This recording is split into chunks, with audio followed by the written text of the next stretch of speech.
स्वागत है एक बार फिर से वीडियो नंबर 2 में HTML की। तो पिछली वीडियो में हमने टाइटल बार के बारे में और हेड टैग के बारे में सीखा था। इस वीडियो में हम डॉक टाइप HTML के जो एट्रीब्यूट्स है, language attribute and head tag के अंदर हम मेटा कैरसेट UTF जो यूज़ करते हैं उनका क्या मीनिंग होता है उसके बारे में जानेंगे।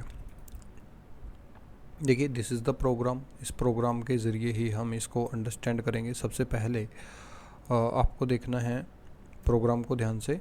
तो प्रोग्राम के अंदर कुछ चीज़ें लिखी गई हैं, उनको वन बाय वन मैं आपको बता देता हूँ। देखिए, दिस इज़ द कमेंट। ऊपर जो लिखा गया है ये एग्जाम्पल 3.2 जो भी लिखा गया है, this is the comment and this is the syntax of the comment.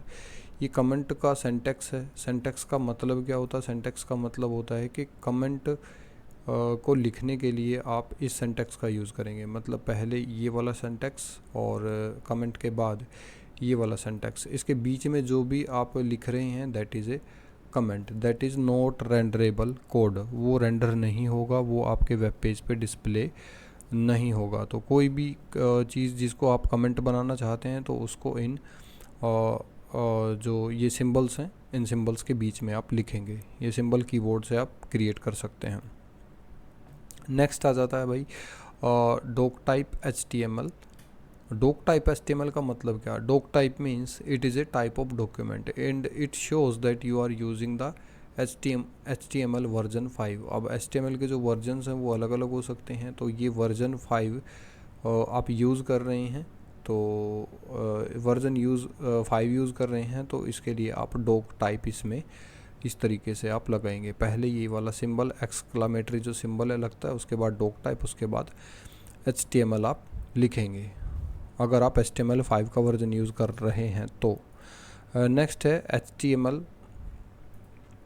HTML यहाँ पर लिखा गया है after that lang is written, lang and is equal to EN लिखा गया है। EN stand for the English. Lang is the attribute of the HTML का attribute है ये, and HTML is a tag and lang is a attribute. तो attribute क्या करता है? HTML किसी भी टैग को फर्दर एक्सपेंड करके उसकी प्रॉपर्टीज़ को शो करता है। तो यहाँ पर HTML की जो प्रॉपर्टीज़ है वो लैंग्वेज है और भी प्रॉपर्टीज़ हो सकती हैं। तो यहाँ पर फर्स्ट जो प्रॉपर्टी यूज़ करके दिखाई गई है दैट इज़ लैंग्वेज। तो लैंग्वेज के लिए LANG कीवर्ड आप एज इट इज़ इसमें लिखेंगे एंड उसके बाद ENG यहाँ पर लिखा गया। ENG stand for the English.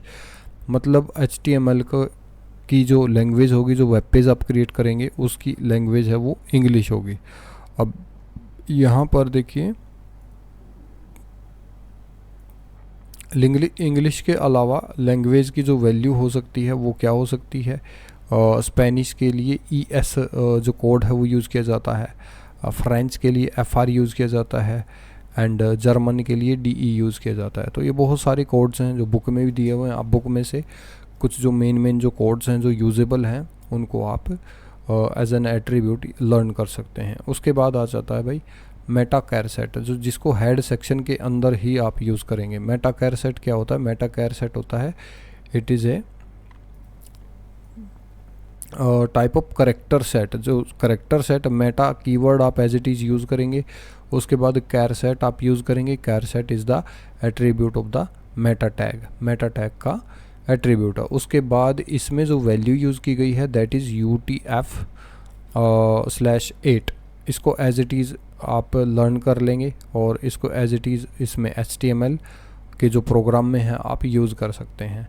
And this is used for the character set. ये करेक्टर सेट के लिए यूज़ किया जाता है। इस मेटा कैरसेट की जो वैल्यू है वो UTF/8 करके यूज़ की गई है। इसके अलावा आप दूसरी जो वैल्यूज़ है वो भी यूज़ कर सकते हैं। फॉर एग्जांपल UTF-8 है यूनिकोड ट्रांसफॉर्मेशन फॉर्मेट 8 बिट।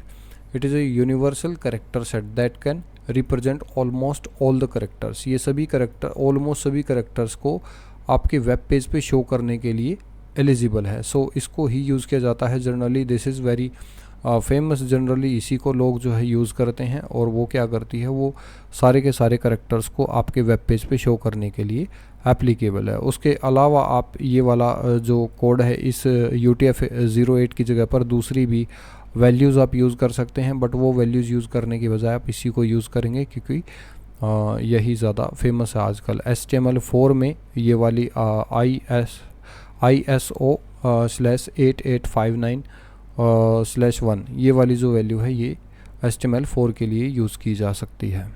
और उसके अलावा Window/1252 ये वाला भी जो UTF कैर सेट है वो यूज़ किया जा सकता है। तो अलग अलग UTF कैर सेट्स हैं वो यूज़ किए जा सकते हैं अलग अलग टाइप की HTML के वर्जन्स के साथ।